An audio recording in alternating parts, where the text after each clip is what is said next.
University of Queensland's potential coronavirus vaccine with CSL has been abandoned after trial participants returned false positive HIV test results. This was one of 4 vaccines which the Morrison government had entered into a deal with and is a blow to Australia's potential pool of vaccine options.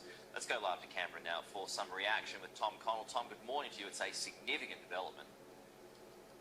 It is. So this is reported this morning from Rob Harris in Nine newspapers. This deal has been abruptly terminated. The timeline was this. On Monday, CSL working with UQ found this issue. They informed the government. By Thursday, National Cabinet had abandoned the use of the vaccine. There were 200 trial participants in this vaccine. Several of them have returned false positives. That's important to stress, false positives for HIV. And sources, according to this story, are saying these people are not actually at risk. So how has this happened? Well, this vaccine actually uses a small component derived from HIV. So it's able to, it's used in the vaccine. It's not able to infect people nor replicate in the body. What it is able to do is start a response within the body that can actually interfere the screening process. And so that means return a false positive. We don't know how long the false positive, so this was always warned about. So no risk, and it was always a possibility. Why this decision? Well, this appears to be out of an abundance of caution.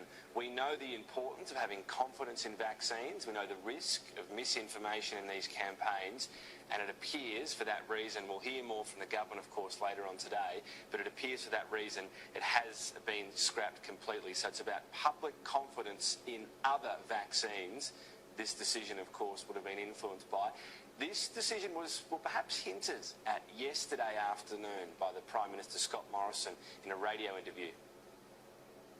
Just getting updates all the time on this. You know, we have got 4 that we've been working on, and we always knew not all of those would, necessarily get there, and so we'll just follow the medical advice on all of that.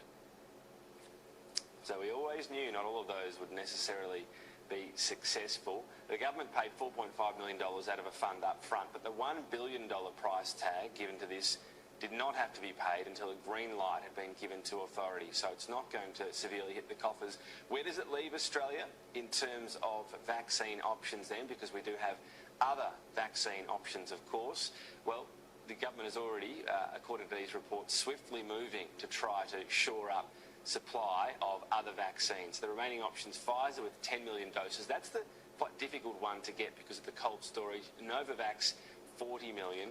AstraZeneca, 33.8 million. And AstraZeneca has been specifically mentioned there as one vaccine the government will try to source more of to make sure there's not a shortfall of this. So CSL and UQ, of course, are going to continue to work on this. So it's not necessarily game over for them. It would appear to on this particular project at least.